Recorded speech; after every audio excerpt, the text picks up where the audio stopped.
What's up, guys? I'm really happy today because your girl finished the book, and it's the first book I finished out of the reading rut, which is an accomplishment because it's a she thick with a double C. And basically I'm gonna try to do these for the books that I finished to motivate myself to finish the books and to start new books.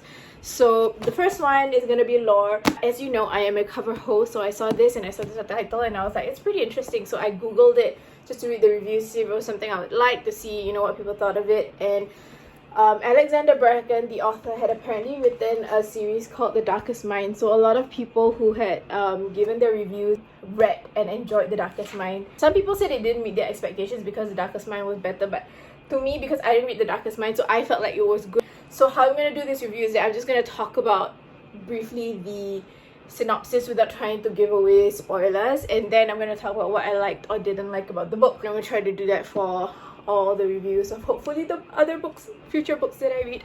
But anyway, so Lore is the name of our character. Her full name is Melora, but she goes by Lore. In this world, in the book, Greek gods exist, and there is this thing called the Agon that happens every 7 years, which is basically like a full-on war for the survival of your clan, your line of descendants.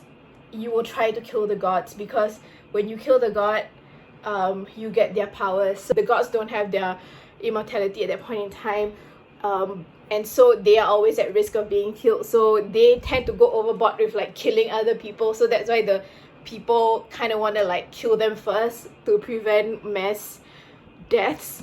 And at the end of the book, it's actually a good summary, which I guess they can't put at the start of the book because then that would give away everything that is revealed during the book. But it's a good summary of those that had the original gods that had already died and had their powers usurped by the person who killed them.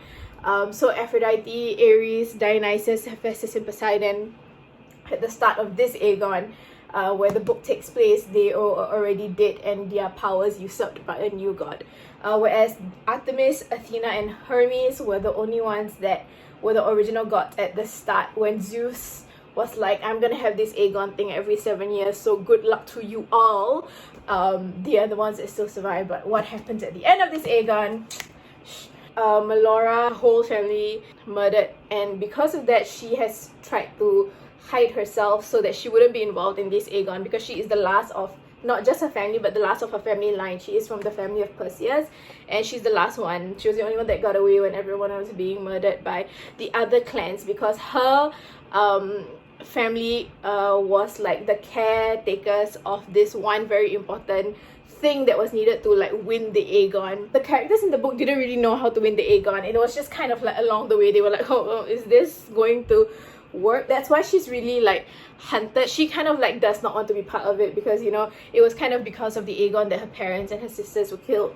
But no choice, she was dragged in. One day she went home and Athena, literally the goddess Athena, was like at her doorstep and like injured from the start of the Aegon. And now I'm gonna move on to what I like and didn't like about it. And I wrote what I like and didn't like about it in my bullet journal. She's a bullet journal girl. It's not really a bullet journal. It's basically just a book that I write work stuff. There's basically nothing non-work related in it except this part about what I like about the book. Another non-work thing is what I didn't like about the ending of this Korean drama that I watched, Mr. Queen, because I had finished it like days before my parents and I couldn't spoil anything for them. So like all my thoughts and discussion points were just like in me, and I couldn't share it with anyone, and I was so scared by the time they finished it I would forget them. So I wrote down all the things I didn't like about the ending so that I could argue about it. Yeah, I'm that kind of person. Anyways, first, the twists were really good, because it's not like a twist in some books or shows where it's like they never brought it up and then suddenly it happens. So you're like, you didn't even set that up. It's not even like a twist that delivers on its promise. But this one, she built it up so well. She built it up as just like, oh, I'm just like giving you background about how Lore came to this point in her life, but actually all that would contribute to like the twist later on, and you're just like, holy, why didn't I see that coming? I remember one of the biggest twists of the book. It was like 11 p.m. when I was reading it, And I was just like, no, like I have to continue like the next 3 chapters because I just found that out. She has multiple twists happen, and even though after the first twist happened and the second twist is happening, you're like still surprised. It subverted your expectations. Oh yeah, I wrote there, subverting expectations. Okay, number 2, world building. Yes, I felt that even though at the start it was hard to follow because it was a lot of like the Greek mythology terms and the different gods, and as you read it, you understand it more. Number 3 is the characters. I really enjoyed Lore because even though she's kind of like a young adult heroine, she was not a pick-me girl. There wasn't like, oh, she's like the most beautiful girl in the world, but yet she's like this super strong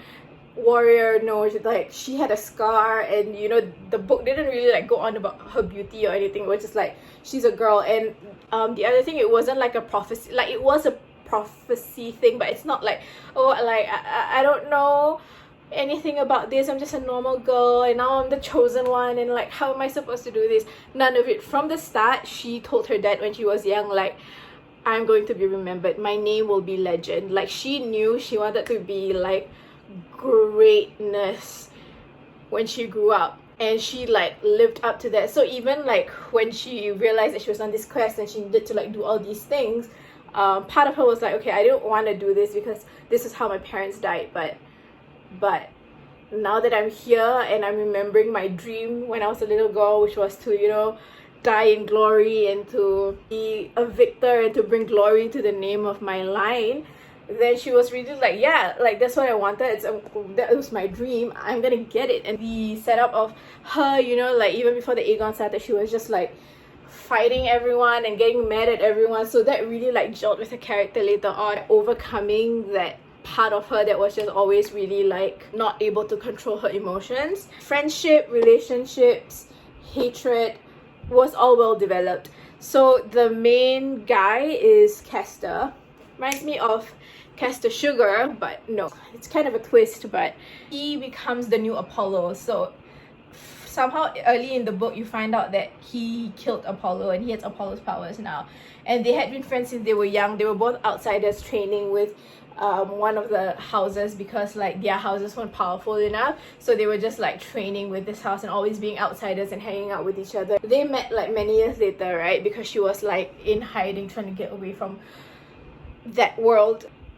The way that the book describes how they still had feelings for each other in both situations, when they were mortal and when he wasn't, it's just so good. And friendship as well. So she has this mortal friend Miles who wants to help her, and he finds out all about this like for the first time during the book. He had no idea that she was part of this world. And then there is this guy from the Greek mythology Aegon world called Evander, who is kind of Castor's like right hand man, right? He's there to like protect Castor because Castor has a lot of like targets on his back now that he's the new Apollo.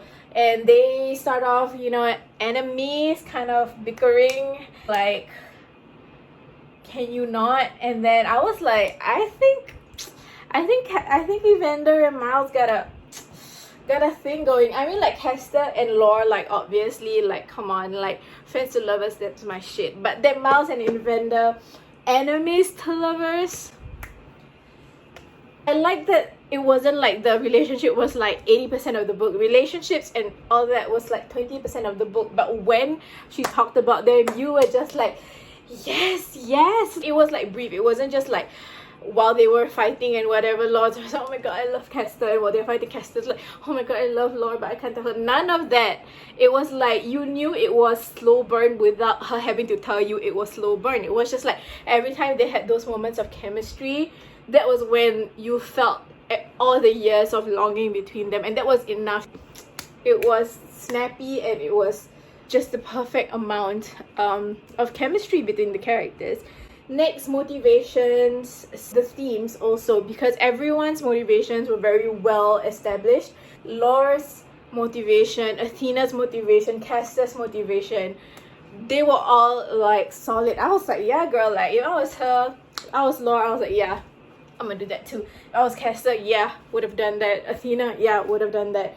And also grief and trauma. You wouldn't think a book like a YA book about freaking Greek mythology would, but there was, you know, sexual trauma and gender inequality issues, grief, the way that she handled Laura and coming to terms with how her family died, and like, was it her fault, was it not, was it because of her being too caught up with her dream of bringing glory to her line and to her family? Was that why her family died? So yeah, I thoroughly enjoyed it. I think the start was kind of difficult to get through because there was no context. It was kind of just like a prelude of someone who the book technically had not established yet as a character, like becoming a god or something. So at that point I didn't know like that was how the Aegon worked, because that was even before part 1 chapter 1.